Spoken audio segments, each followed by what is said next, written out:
रसायन विज्ञान के दूसरे प्रायोगिक भाग में आप सभी का पुनः स्वागत है। बच्चों, आज मैं आपके समक्ष आपके टाइट्रेशन का दूसरा प्रयोग बताने जा रहा हूं। इस प्रयोग में सैद्धांतिक पक्ष आपने पहले पढ़ लिया है, जिसमें हमें N/30 सांद्रता का मानक फेरस अमोनियम सल्फेट का विलयन दिया हुआ है, जो कि मैंने पहले से बनाया हुआ है। इस विलयन को हमने अम्लीय भी कर लिया है, यानी कि ये मानक N/30 फेरस अमोनियम सल्फेट का विलयन है, जो कि अम्लीय भी है।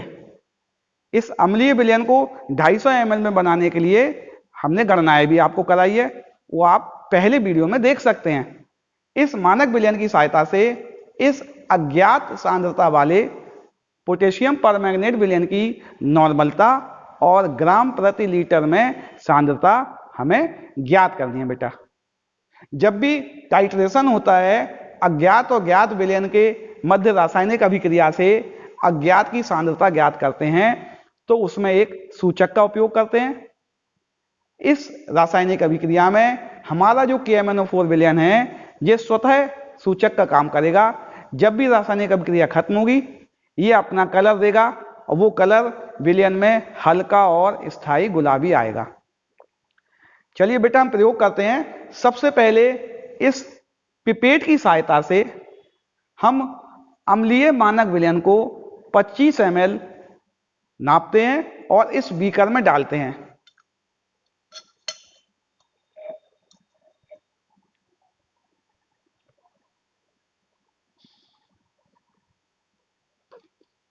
इसमें 25 ml का बेटा निशान लगा होता है, थोड़ा ऊपर नीचे होता तो आप नीचे डाल सकते हो। नीचे जा रहा है विलयन, ये जैसे ही 25 ml आएगा हम आप उसको रोक देंगे। ये आ गया साहब। इस 25 ml विलयन को इस पिपेट की सहायता से इस बीकर में हमने डाल दिया है। ये मानक विलयन अम्लीय किया हुआ है बेटा, इसको हमने अम्लीय कर रखा है पहले से।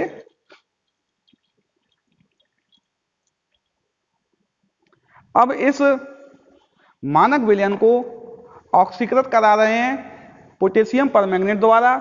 जब यह ऑक्सीकरण अभिक्रिया पूर्ण होगी, उसके बाद इसकी जो भी बूंद आएगी वह बूंद एंड पॉइंट कहलाएगी। एंड पॉइंट पर विलयन का रंग हल्का और स्थायी गुलाबी होगा। देखते हैं बेटा, मैं पुनः बता रहा हूं बच्चों आपको। अभी इसका कलर दिख रहा होगा आपको, जैसे ही हम हिलाएंगे ये कलर गायब हो जाएगा। इसका मतलब यह है, ये KMnO4 विलयन ये फेरस अमोनियम सल्फेट को ऑक्सीकृत कर रहा है अम्लीय माध्यम में। और मिलाया, इसका ऑक्सीकरण हो गया। 2 बूंद और मिलाते हैं बेटा। देखिए इसका कलर दिख रहा है बच्चों, अभी हिलाएंगे तो ये गायब। इसका मतलब ऑक्सीकरण अभिक्रिया हो रही है, KMnO4 मोहर सॉल्ट को ऑक्सीकृत कर रहा है। आगे रासायनिक अभिक्रिया करते हैं। 2 बूंद और मिलाया, अभी भी ऑक्सीकरण क्रिया हो रही है। लगातार दोहराते हैं।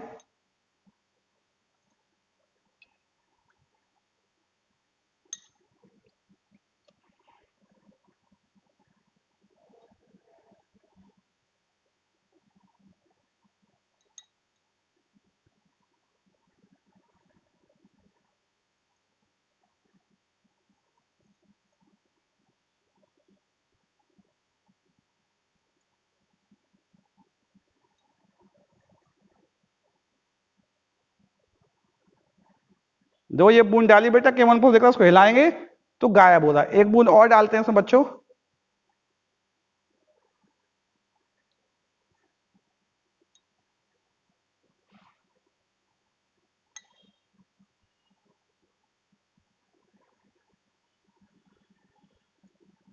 अब देखिए बच्चों, ये बिल्कुल हल्का और स्थायी गुलाबी कलर आ गया, जो कि 1 बूंद KMnO4 डालने से ही आ गया। इस KMnO4 की 1 बूंद डालने से ही ये कलर हल्का और स्थायी गुलाबी हो गया। यह पॉइंट इस रासायनिक अभिक्रिया का एंड पॉइंट है, अर्थात ये टाइट्रेशन हो गया है। KMnO4 ने मोहर सॉल्ट के संपूर्ण 25 ml को ऑक्सीकृत कर दिया है। इस ऑक्सीकरण में प्रयुक्त KMnO4 का आयतन हम नोट कर लेंगे, जो कि बेटा 10.5 ml आया है। कितना आया बच्चों? 10.5 ml। इस बीकर के इस सॉल्यूशन को हम वॉश बेसन में डाल देंगे। इसको पुनः जल से अच्छी तरह से साफ कर लेंगे, जिससे कि ट्रेस अमाउंट ऑफ सॉल्यूशन ना रह जाए इसमें। इसको साफ कर लेंगे और हम ब्यूरेट को पुनः 0 तक भर लेंगे। ब्यूरेट को पुनः 0 तक भर लेंगे। 0 तक भरने के बाद जब ये 0 तक आ जाए, हम प्रयोग को पुनः दोहराएंगे। हम ज्ञात मानक विलयन का 25 ml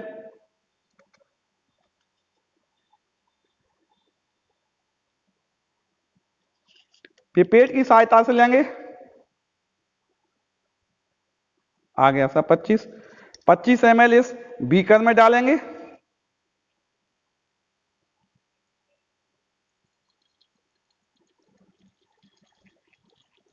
ये सॉल्यूशन बेटा 25 ml सॉल्यूशन इस बीकर में डालेंगे।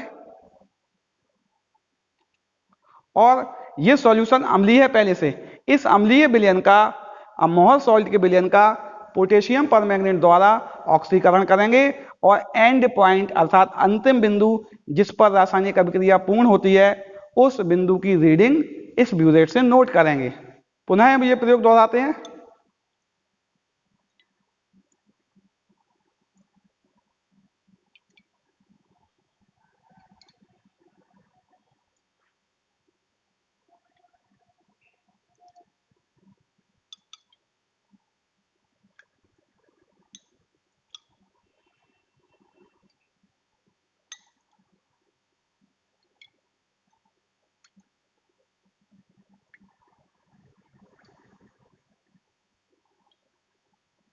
देखो बेटा ये और हल्का गुलाबी कलर आया, अगर एक बूंद डालेंगे डार्क हो जाएगा। ये भी स्थाई, थोड़ा एक बूंद डाल दिया हमने, एक बूंद कम भी हो सकता था। हल्का और स्थाई गुलाबी कलर का विलयन हमें प्राप्त हो गया है। इस एंड पॉइंट पर ब्यूरेट की जो रीडिंग आएगी, उस रीडिंग को हम नोट कर लेंगे बेटा। वो रीडिंग आई है आपकी 11 रीडिंग आई है बेटा आपकी। इस 11 ml को हम नोट कर लेंगे। इसी प्रयोग को हम बच्चों तीसरी बार दोहराएंगे और तीसरी रीडिंग भी हम इसी क्रम में नोट करेंगे। ब्यूरेट को पुनः भर देंगे।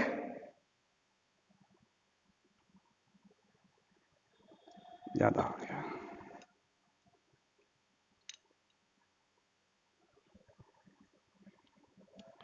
ब्यूरेट को पुनः भर दिया। इसके बाद 25 ml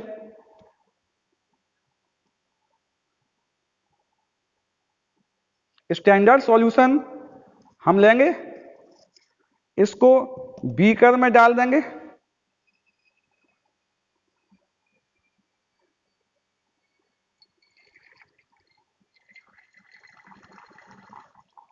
ये सॉल्यूशन पहले से ही अम्लीय है, इसमें अम्ल मिलाया गया है, तनु सल्फ्यूरिक अम्ल। अब बूंद बूंद करके पुनः हम इसमें पोटेशियम परमैंगनेट डालेंगे और ऑक्सीकरण की अभिक्रिया को संपन्न करवाएंगे।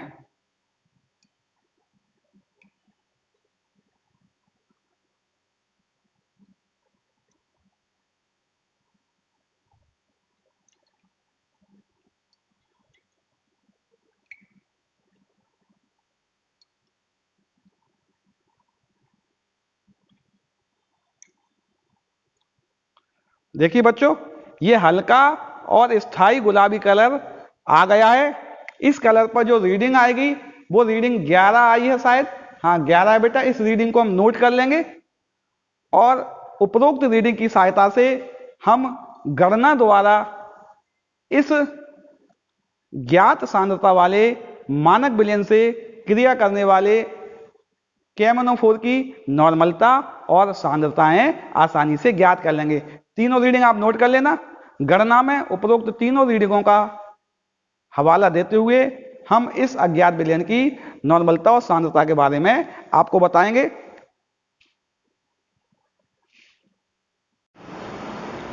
आइए बच्चों, जब हमने आपको आपके अनुमापन का प्रयोग क्रमांक 2 करवा दिया है, तो उससे संबंधित गणनाएं भी हम कर लेते हैं। उस प्रयोग क्रमांक 2 में हमें n/30 नॉर्मलता का मानक विलयन बनाया था हमने। क्या बनाया था बेटा? हमने मानक विलयन बनाया था। n/30 मानक विलयन बनाया था हमने। उस विलयन को के 25 ml का KMnO4 द्वारा ऑक्सीकरण कराया था हमने। उस ऑक्सीकरण में जो भी KMnO4 के आयतन प्रयुक्त हुए थे, उन आयतनों की सहायता से हम उपरोक्त KMnO4 की नॉर्मलता एवं सांद्रताएं ज्ञात करेंगे। बच्चों, तो हमने जब प्रयोग चालू किया था तो पिपेट की सहायता से प्रत्येक प्रयोग में हमने मोहर लवण 25 ml लिया था। कितना लिया था बच्चों? 25 ml लिया था और ब्यूरेट को शुरुआत से 0 भर दिया था। रीडिंग क्या थी ब्यूरेट की? जब हमने पहला पाठ्यांक लिया था जिसमें 25 ml मोहर लवण को KMnO4 द्वारा ऑक्सीकृत किया गया था, तो ब्यूरेट में हमारा KMnO4 की रीडिंग 10.5 आई थी। इसी क्रम में दूसरी रीडिंग 11 आई थी और तीसरी रीडिंग भी 11 आई थी। तो ये इनके प्रयुक्त आयतन हो गए थे।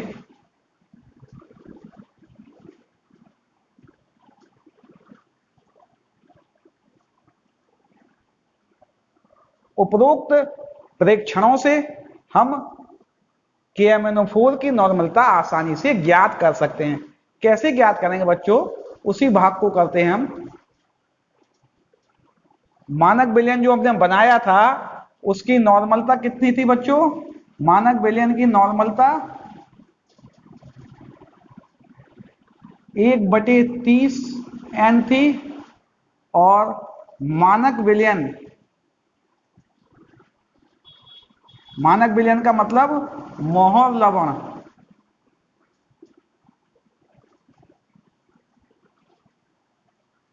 का आयतन कितना था बच्चों?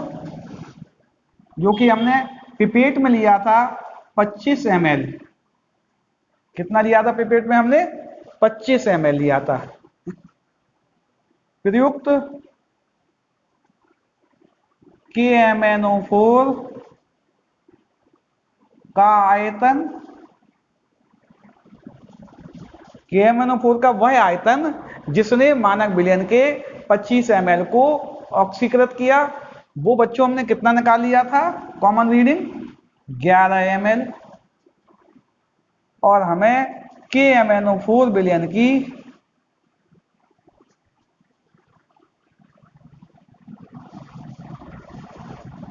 नॉर्मलता ज्ञात करनी है। ये हमें ज्ञात करनी है। आइए हम एक प्रश्न लिखते हैं। नॉर्मलता समीकरण हम जानते हैं। नॉर्मलता समीकरण क्या होती है बच्चों? नॉर्मलता समीकरण N1V1 बराबर N2V2। अगर ये हमारा मोहर लवण है, ये मोहर लवण के लिए मान है, तो यह वाला मान हमारा KMnO4 के लिए है। तो मोहर लवण का आयतन, मोहर लवण का नॉर्मलता कितनी? पहले 1/30। आयतन कितना है बच्चों? 25। और इसकी नॉर्मलता हमें ज्ञात करनी है और इसका आयतन हमें मिला 11। नोट करना बच्चों इसको।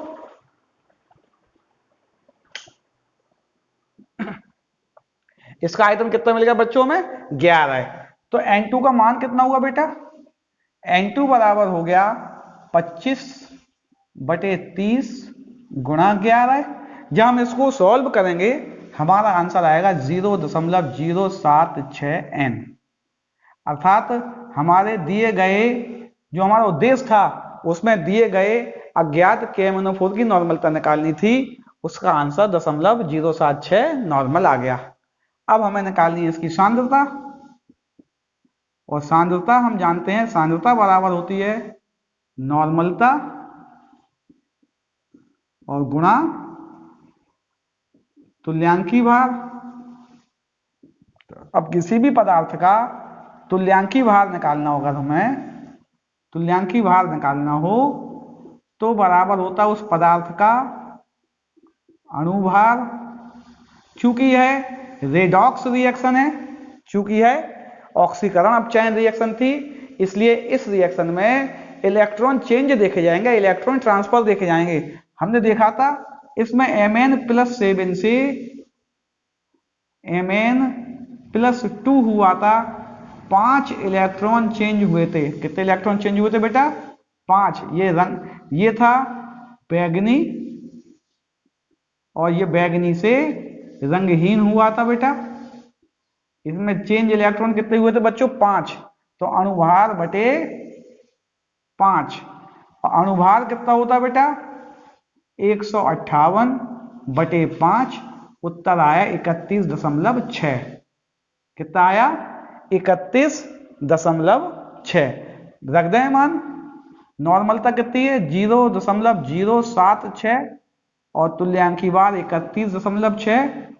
आपका उत्तर हुआ बेटा 2.40 ग्राम प्रति लीटर। आपसे 2 प्रश्न पूछे गए थे आपके उद्देश्य में कि हमें पहले N/30 का मानक विलयन बनाना है।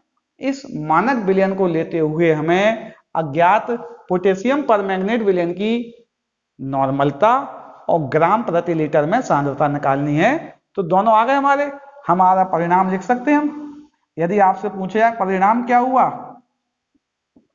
परिणाम हम कहेंगे KMnO4 की नॉर्मलता कितनी आ गई बेटा? 0.076 N और KMnO4 विलयन की